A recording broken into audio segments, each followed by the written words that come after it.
cuma lagi duduk berdua, nah, teman tuh cewek cowok. Nah, tiba-tiba itu si teman tuh ngejerit-jerit gitu, dan itu pun bermacam-macam jenisnya, nggak satu makhluk. Itu kita yang paling yang cewek itu yang gak kesurupan 5 orang dari hampir 30 ya. Selang beberapa waktu bangkrut kan, habis dia juga sakit terpuruk karena pas saya lihat apaan ini, pas buka HP ada di situ namanya grup pesugihan. Pokoknya kamu harus ikut istri katanya. Setiap saya melangkah kamu harus ikut. Anak-anak gimana? Anak-anak tinggalin. Katanya saya yang ini katanya pesugihan apa? Kata saya nggak mau. Pesugihan kontrak umur kata dia.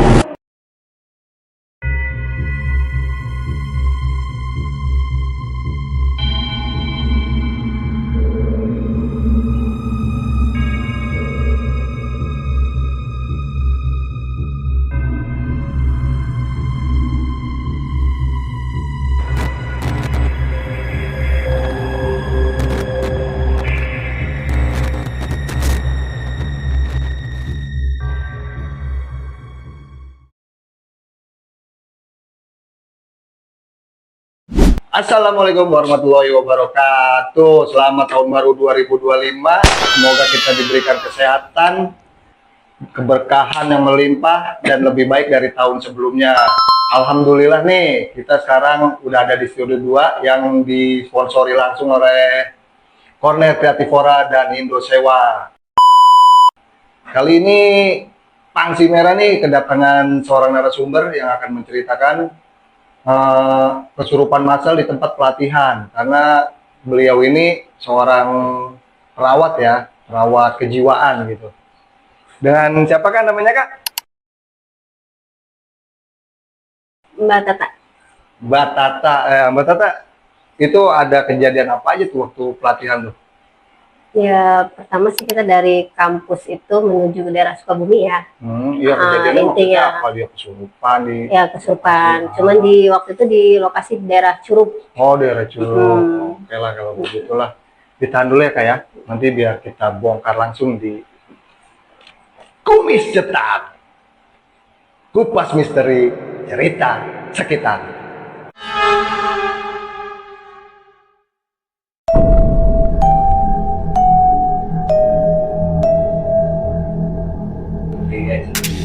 Teh, bisa diceritain nggak tuh awalnya gimana tuh kejadiannya? Apa aja? Teteh waktu itu sekolah di mana gitu kan? Ya waktu itu saya sekolah di daerah Bekasi, di kampus ada salah satu kampus sekolah upper. Setelah itu kami tuh punya di kampus itu ada rencana untuk ke rumah sakit jiwa daerah Sukabumi lah. Nah setelah kita pagi-pagi berangkat dari kampus ke daerah Ciawi ya. Di situ nyampe itu sekitar sebelum duhur. Nah biasa udah gitu kita ke daerah suatu penginapan. Cuman konon penginapan itu kan sudah lama tidak terisi. Sudah lama, emang rada-rada itu beda angker lah ya. Beda. Cuman kita udah dikasih kamar ya per grup-grup lah, udah ada ya dari dosen itu udah setelah itu. Nah kita kembali lagi istirahat. Biasa aktivitas jam 7 kita udah di rumah sakit jiwa. Antara dari penginapan ke rumah sakit itu kan dekat, paling sekitar 5 menit lah. 5 menit. Nyampe lah ya, karena kan dekat dari penginapan itu. Ya kita biasa perkenalan dengan pasien, sudah dikasih tugas masing-masing dari kampus. Kamu dapat pasien ini gitu kan. Biasa aktivitas perawat seperti itu.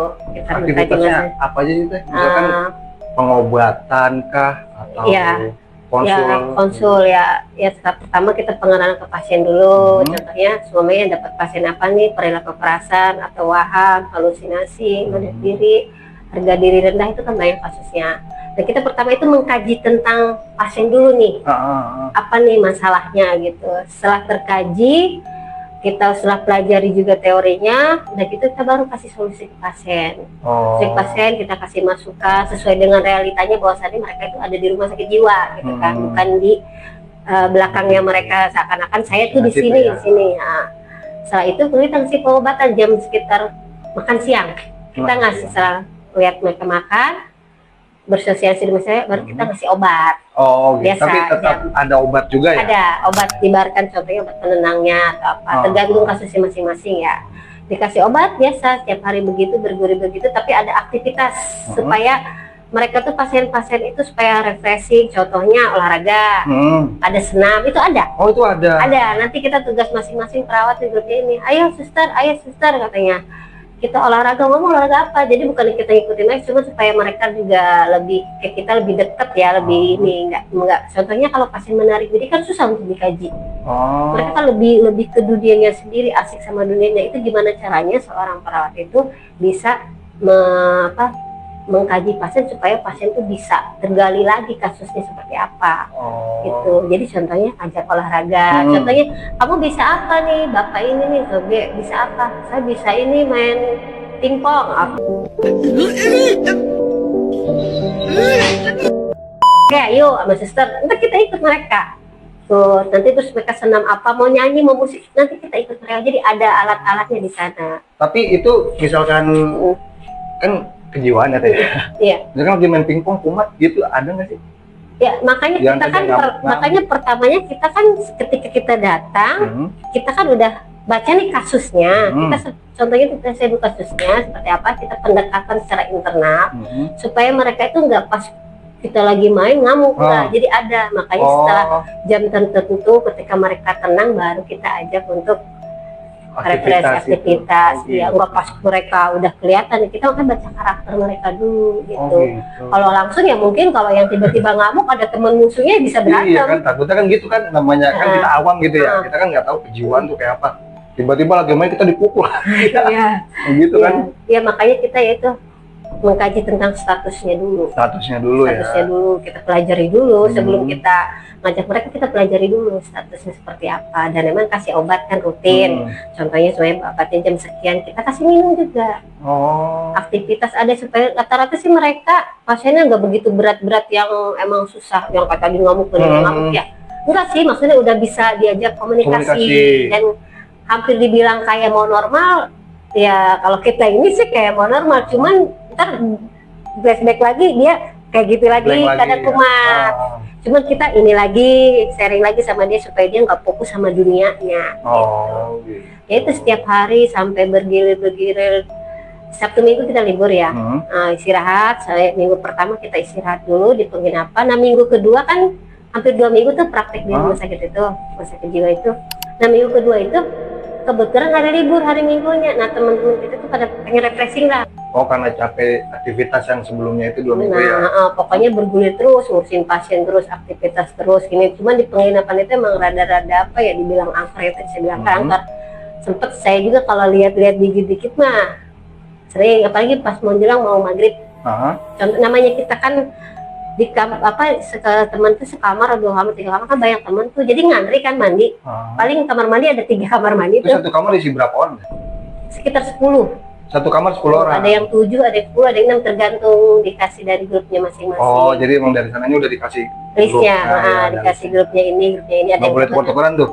Enggak. Masih aja deh gitu, nggak bisa ya? Ada sih teman, gue pengen kesini dong, karena gue udah frekuensi sama dia, cuma bilang aja kita temen udah jangan seperti sebentar juga lu nyatu, tetap aja kan mungkin cuma aja yang nginep di sini kadang mau melenceng dia ke sini temennya ada anak sekolah kan. Nah iya namanya ikut-ikutan kadang-kadang gue pengen belajar sama dia nih biar sama kasusnya gitu kan, biar sharing, ada nggak apa-apa, yang penting mah ibaratkan kita kasusnya selesai semua. Kalau dosen katanya yang penting selesai ketika kita dikasih tugas sama dosen, ketika kita diajak beberapa dosen nyambung gitu, kasusnya bener real, nyata pasiennya dia udah dikasih obat apa, udah tindakan apa gitu kan. Cuman emang di penginapan itu emang katanya, kata tetangga di situ seperti saya nanya, katanya itu udah lama tidak terisi. Kayak mungkin udah berapa tahun gitu ya tidak cuman kebetulan kita dapetnya di situ. Mungkin karena dekat dengan rumah sakit jiwa ya. Cuman emang rada-rada angkernya sama emang apa ya, rada-rada di pojok juga penginapannya. Kalau dari atas itu rada di bawah, rada pojok gitu. Berarti sering melihat-lihat sesuatu atau ya kelebat-kelebat gitu mah ada. Kelebat ada atau suara gitu enggak ya? Paling maksudnya kelebat-kelebat gitu. Kayak bayangan apa, apalagi kalau menjelang mau maghrib sama kita mandi ngantri kan. Kadang-kadang ada yang mau, gue mau berdua aja sama lu, juga mau ada yang mau 1 orang aja satu kamar mandi kan. Kalau saya emang mau 1 orang doang, dan kebetulan mau maghrib itu cuma kelebat-kelebat gitu mah ada, namanya juga udah lama tidak terisi mungkin ya. Terus belakangnya itu persawahan, nggak ada rumah lagi, Nggak ada rumah lagi tuh? nggak ada. Ya ampun. Jadi persawahan gitu, belakangnya persawahan karena itu kan masih daerah apa ya, gunungan ya, Gunungan persawahan ya, iya, daerah situ.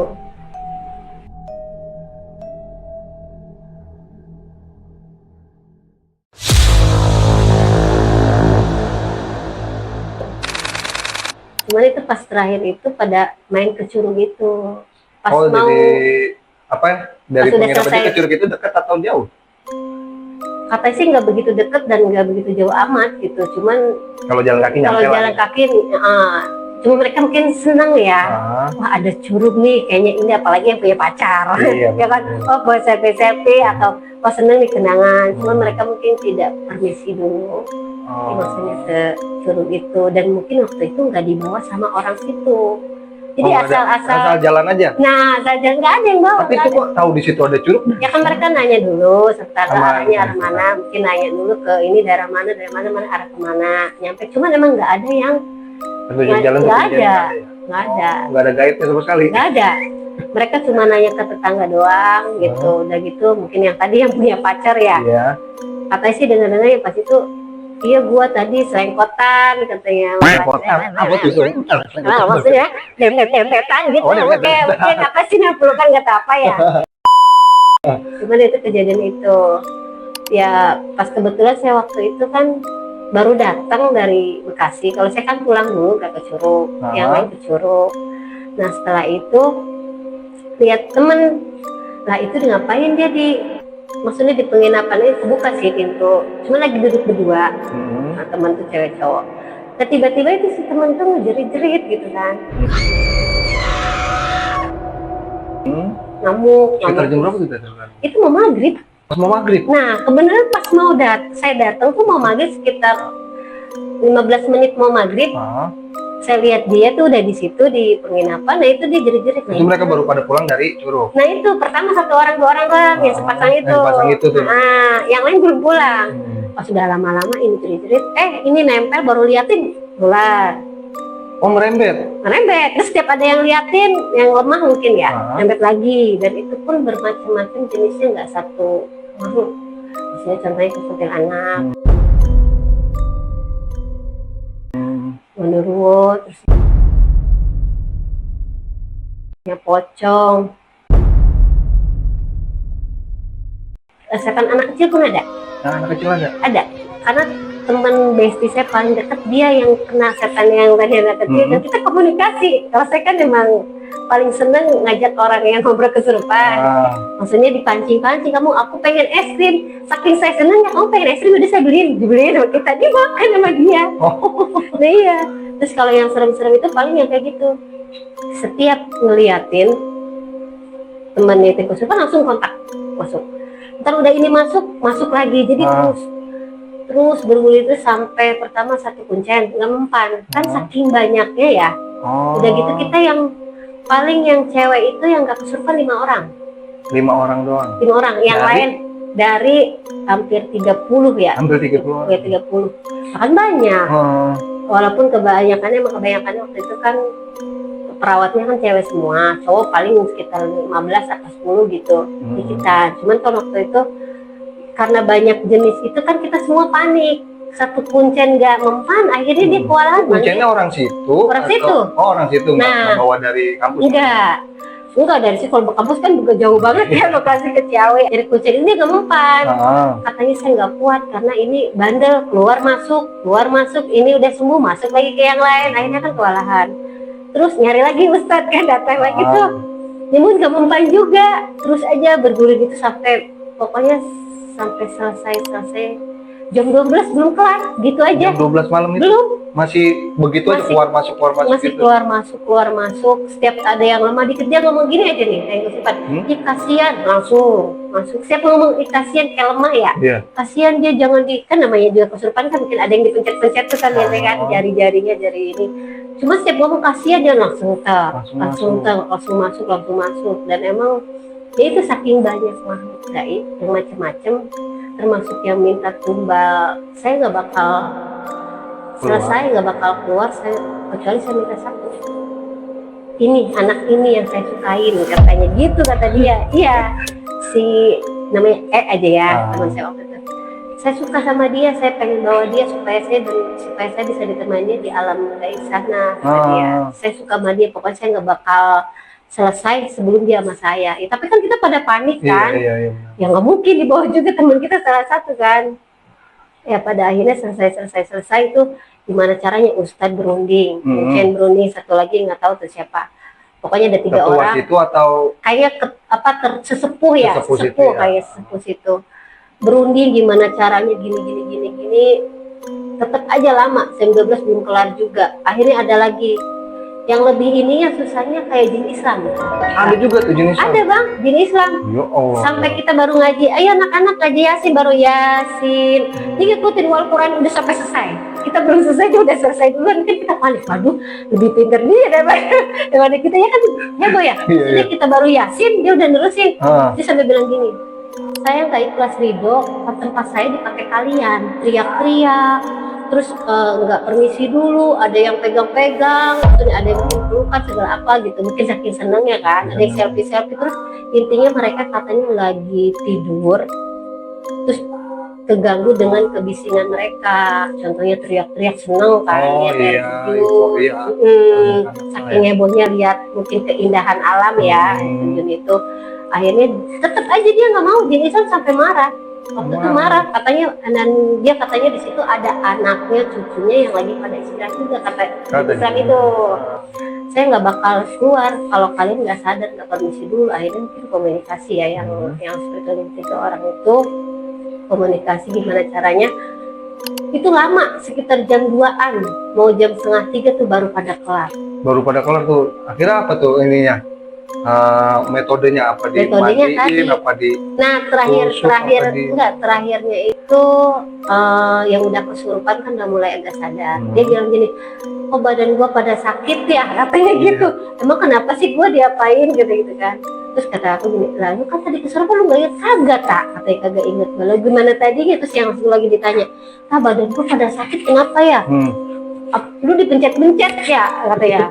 Jadi dipencet kan anak-anak mencet, kenapa nggak sadar-sadar. Terus udah gitu lama-lama Ustaznya bilang gini, kalau sudah sadar kan diiniin semua, yaudah katanya kalian pokoknya jangan sampai sekalian mandi, sekitar jam 2:30 deh. Mandi, nanti ada salah satu teman kalian harus nganterin. Anak-anak kan pada bingung siapa yang mau nganterin 2:30. malam tuh ya? Malam banget 2:30, bayangin kan, udah dingin malam kan. Pada akhirnya anak-anak punya inisiatif, tak lu aja yang nganterin. Akhirnya 2:30 itu saya suruh nganterin anak-anak. Jadi anak-anak yang udah kesurupan itu sadar kan, suruh pada pemulihan dulu tuh di situ sama ustadznya. Akhirnya 2:30 mulai tank, suruh pada mandi. Akhirnya ke kolam pemandian yang jarang anak-anak mandi di situ. Akhirnya pas depan penginapan itu saya yang nganterin, saya yang terdepan, suruh anak-anak lu aja tuh. Akhirnya saya bismillah aja ya, kata ustadznya, ini ada kembang, kembang nih, pokoknya nanti kamu ke izin kolam, kan kebetulan kolamnya gede tuh. Neng jangan lupa ya baca bismillah, surat Anas, ini sebisa Neng aja sama ayat kursi. Terus ntar anak-anak yang mandiin satu-satunya kan 5 orang atau 10 orang masuk, kamu satu-satu mandiin. Akhirnya saya yang satu-satu mandiin sebisanya ya. Kata anak-anak udah, akhirnya udah selesai itu. Cuman anak-anak di BTG sama Pak Ustadz, jangan lupa intinya setiap tempat kita melangkah kemanapun, terutama di luar daerah ya, pertama izin, setidaknya baca bismillah lah, bismillah maaf ya. Walaupun mereka secara kasat mata tidak terlihat, mereka ada, ibaratkan cermin ya, tetap kalian harus bismillah, permisi, terus jangan pecicilan, katanya jangan, kalau bahasa itu jangan sembarangan lah, buang sampah atau apapun, perkataan jangan sembarangan. Mereka tuh intinya katanya kesinggung karena tingkah laku yang mereka, intinya kesinggung. Jadi kesimpulan seperti itu, mereka tuh nggak boleh sembarangan dimanapun, harus izin walaupun tadi nggak terlihat gitu ya. Pada akhirnya jin Islam komunikasi sama Ustaz sama semuanya, mungkin dia juga ya udah ini minta maaf, kita juga minta maaf semuanya. Kita udah ngomong juga ke jin Islam, kita minta maaf, ini ya tetap aja kalian harus ada sopan santunnya, katanya. Saya bukan apa-apa, saya lagi tidur dengan anak-anak cucu saya di situ, di gunung gitu, katanya di situ-situ katanya pada tidur. Oh, itu emang penginapannya ada pohon atau apa gitu, pohon tua mungkin? Ada pohon 1-2, cuman di itunya mah yang lebih angkernya mah di air terjun itu. Air terjunnya itu? Iya. karena katanya dia mengikutinya dari air Air terjun terjun. itu. Kalau di penginapan ada juga mereka kan, tapi kan pakai sholat, pakai ngaji. Kalau ini kan ketika di luar itu air terjun, ketika mereka katanya lebih pada istirahat, jadi ngerasa keusik gitu. Kan emang mereka tuh datang itu pas sekitar mau asar. Kalau kata kita mah apa ya, asar gimana sih, Iya, nah pergantian pergantian. inilah, ya kan? Nah, Goib. goib ya, antara mungkin batasannya udah gitu mereka kejadiannya 15 menit sebelum maghrib. Makanya mereka tuh mungkin ya tadi ngikutinnya ya tadi pas dia curug gitu, katanya sih ngikutinnya maunya malu kayak dia cocoknya pocong, gondorwo, macam-macam segala kuntilanak semua Rombongan dah tuh ngikutin ya. rombongan itu dari situ, termasuk Nisa, karena di situ katanya tempatnya mereka. Oh, untung tapi teteh nggak ngikut gitu ya, Pak? Pulang ke Bekasi dulu kan? Enggak, aku waktu itu diajak sama teman, tak ikut juga, gak mau, gua ngapain gitu kan. Iya. Ngapain, udah bosen kata aku ikut-ikutan, bukan orang kampung kata aku kan gitu kan. Iya. Orang kampung ngapain Kegiatan ikut-ikut. lihat yang kayak gitu-gitu. Ya, orang kampung ngapain, gua biasa ke sawah gitu kan. Udah, kalau gua mah kan biasa gak di sawah, ya udah gitu. Dan aku kebetulan temen, tak ikut gua aja yuk katanya. Pacar gua mau jemput katanya. Ya udah sekalian gua mau ke rumah Budi aja lah, mau istirahat. Istirahat di rumah Bude. Udah mumet nih, capek nih di rumah Budenya sakit. deket situ apa Di lumayan jauh? Rawapanjang, Oh, di Rawapanjang. dekat kampus. Cuman kebetulan pas di rumah Bude itu udah saya istirahat aja di rumah Bude juga, daripada anak-anak ke curug, saya di penginapan sendirian, udah mau ngapain kan? Udah gitu nggak ada ngobrol, teman-teman pada nggak ada, ya udah sih udah gratis, mumpung gratis kan dia ngajak, ya udah akhirnya ikut. Nah pas 19 menit 15 menit sebelum maghrib itu, lah itu saya lihat teman itu. Iya, pas sudah sampai di tempat lokasi. Nah makanya kayak aku bilang, lu ngapain? Buka tau gini tadi gue, lu ngapain lu? Lagian lu nggak bismillah dulu, nggak permisi dulu, pecicilan, iya gua langsung wah parah lu. Salah-salahan lah, pas sudah sembuh semuanya ya. Udah sembuh. Terus pada akhirnya kan udah pada sembuh, pada sana pada ngakak semua kan. Iya. Akhirnya udah kita udah selesai ini penyembuhan, untungnya udah selesai praktikum. Oh, praktikum udah selesai. Alhamdulillah ya udah Alhamdulillah. selesai. Makanya mereka refleksinya karena udah pada selesai semua. Dia kata perayaan, wah gue udah bebas. Nah beda, tugas sudah selesai, tinggal di kampus nih ketemu dosen gitu kan. Tinggal kita bikin ini aja, ketemu apa sama dosennya, laporannya udah selesai, tapi udah selesainya besoknya kita langsung pulang. Oh, langsung pulang, berarti setelah itu udah nggak ada sampai sehari 2 hari. Alhamdulillah nggak ada. Ya. Karena waktu itu dibentengin sama Pak Ustadz, jangan lupa kalian terus berzikir dari rumah sampai sini. Kalian juga percaya kalian bisa ngaji ini terus aja, jangan lupa terus aja berzikir. Kalian ini jadi intinya jadi buat kalian, setiap melangkah tuh jangan seperti itu, harus begini, harus permisi lah sama Permisi yang punya dulu. tempat. Nah, Ya iya. kan, tuh guys, inget guys, jangan asal-asalan guys. harus Lu bayangin di situ kita tinggal tuh nggak cuma sendiri guys, yang seperti yang gue bilang di video sebelumnya tuh ya kan, kita hidup tuh berdampingan, jadi kita emang harus ya permisi lah gitu ya kan. Teh, kita break dulu ya. Iya. Saya ada minuman enak nih teh, enak. Kayaknya enak dari mana? madu dari Oyhani teh. Oke deh. Oke teh, silakan diminum dan dirasakan. Apa nih, minuman apa? Ini madu dari Oyhani teh. Wah. Bismillahirrahmanirrahim. Jadi kesimpulannya itu guys, harus jaga jiwa kita ya kan, jangan sampai oleng tuh. Nanti kalau oleng bisa dirawat sama teteh ini. Teh, ada cerita yang lebih seru, lebih buat pansitas nih, buat orang-orang yang dengerin setia nih dari awal sampai detik ini. Ada sih cerita yang mungkin perjalanan hidup ya, yang pernah dialami. Nah, tentang pesugihan. Di awal mulanya harus ceritain ya, pesugihan ini. Ya, ada tahu kan? Walaupun sebenarnya ini pribadi, tapi memang nyata ya. Nah, awal mulanya ya diajak sama almarhum mantan suami. Mungkin karena awal mula dari faktor ekonomi, dari awal mula kebangkrutan usaha gitu ya. Dari perjalanan hidup rumah tangga itu mengalami kebangkrutan, nah itu almarhum itu kenal di Facebook. Facebook itu terjadi tahun berapa? Tahun 2016. 2016. Iya, kita 2016-an. Bangkrutnya kenapa sih tuh? Ya kalau usahanya satu doang atau usahanya banyak itu bangkrut semua. diceritain mungkin panjang ya Mas ya. Pada intinya mah di perjalanan usaha itu kita awalnya punya toko satu. pas pernikahan itu. Tokoh satu karena dia terlalu ambisius untuk pengen usaha emang bagus ambisiusnya, cuman berlebihan. Usaha 2 toko, lanjut 3 toko. Cuman di perjalanan itu ya diuji banyak hal juga gitu. Contohnya cara berteman dia bergaul. Nah, saking banyak pergaulan yang mungkin dari teman-teman juga, entah yang nawarin ini, nawarin itu, terus temannya juga mungkin ada hal yang seperti untuk menipu ya, investasi atau apa gitu tanpa ada bukti kwitansi atau nota gitu ya. Nah, intinya orangnya terlalu royal dan terlalu percaya sama teman sendiri. Ya, intinya seperti itu. Dan istri pun tidak tahu masalah dia uangnya kemana, karena tahunya udah kamu diem aja istri, yang penting nanti kita punya sekian dan lumayan, mungkin dari kata-kata temennya, bos punya ini nih di bos-bos gitu kan, invest segini nih nanti akan saya kasih berapa persen, yang tapi penting bos. nggak tahu tuh mas saya, nggak tahu tuh temannya siapa, nggak kenal dari gitu.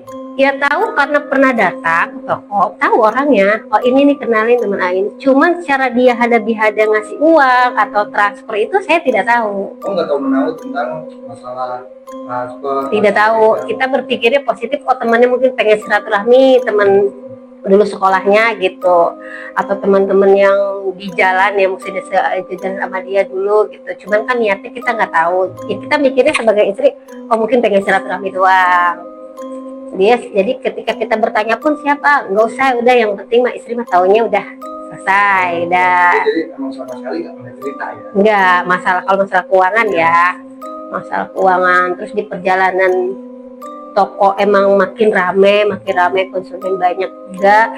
Di situ juga ujian banyak, ujian banyaknya ya dikasih cobaan juga dia sakit. Sakit. Kita udah, ketika itu saya hamil anak pertama, itu udah diuji juga. Dia udah mulai sakit-sakitan, tapi sakitnya itu ibaratkan nggak mau keluar rumah gitu. Kayak bahasa Sunda gitu, kayak ngampih, kayak ular gitu, ngampih aja nggak mau keluar rumah, nggak mau komunikasi dengan maksudnya ngampih itu maksudnya dia di satu tempat rumah aja nggak mau nggak mau komunikasi sama masyarakat. Nah ini ada temannya udah mulai, maksudnya udah kelihatan aneh-anehnya ya. Kita udah mencoba berobat ke medis sudah. Saya ke dokter, ibaratkan dokter si Agus ke dokter Agus, udah kata dokter medis ini cuma lambung. Pindah lagi nih, penasaran kan dia, ayo mah anterin gini-gini. Ya saya sebagai istri ikutin gimana cara, cuman kita pilihnya oh mungkin lambung emang bisa kemana-mana kan lambung. Dia tetap coba lagi ke dokter lain, daerah Pandeglang. Berubah diagnosanya, bukan medis, bukan, tidak ada tuh kata ini. Lain lagi, nanti saking penasaran itu bisa sehari itu bisa kehitung 3 dokter. Datang lagi ke Serang, ke ahli jantung, ke dokter namanya ini aja. Diagnosanya dibilang, kamu tidak punya penyakit apa-apa, coba cek lab. Dicek lab bener tidak ada penyakit. Ini penyakit apa, mana? Loh, tapi saya ngeluhnya begini-begini, kata dia. Nggak mungkin penyakit ini, kalau ada pasti ada medis. Langsung ditampar tuh sama dokter. Tampar supaya mungkin sadar, katanya baru kali itu saya ditampar sama dokter. Akhirnya dokter mengajarkan kemana? Udah kamu saya rujuk ke dokter kejiwaan, coba ke dokter bagian jiwa psikologis. Akhirnya tuh datang ke psikolog, ke dokter A aja, perempuan ya. Akhirnya saya ke RSUD daerah Banten juga di Serang. Saya ketemu sama dokternya, dokter cuma mengarahkan kita harus pasrah kepada Allah Subhanahu Wa Taala. Intinya dari sini, ini. Cuman kan dia tetap pada pendirian dia, ini bukan penyakit biasa. Ya setelah itunya tetap kita kedatang ke Kiai udah, ke Al Hikmah udah, maaf ya, ke dukun juga, karena dia penasaran kan. Jadi bermacam-macam sekolah orang itu jawabannya sama, bukan penyakit medis katanya. Cuman pasti kata aku medis mah ada pasti, cuman dia sugestinya ke situ. Pernah datang ke yang daerah Banten juga di Pandeglang, dia bilang katanya, Neng boleh nggak Bapak ngomong, kata Pak Ustadznya, ini tuh ada rambut kata di dalam ini nih, di dalam ininya yang udah mendarah daging. Bersambung di part 2. Ya pas proses kabur itu ya, yang niat dulu pengen kabur gitu kan. Mau ada kesempatan, gimana nih kesempatannya kaburnya gitu kan. Makai kesempatan ke si Kuncen kan. Kalau ada suaminya makin menghasut, dia juga lagi berantem sama istrinya kan. Katanya kalau kamu nggak ngizinin saya akan nyerahin kamu, ngancem istri gitu. gitu. Ya Allah, gimana caranya kabur? Karena kan saya bingung, saya minta tolong ke siapa? Saya ongkos tidak ada.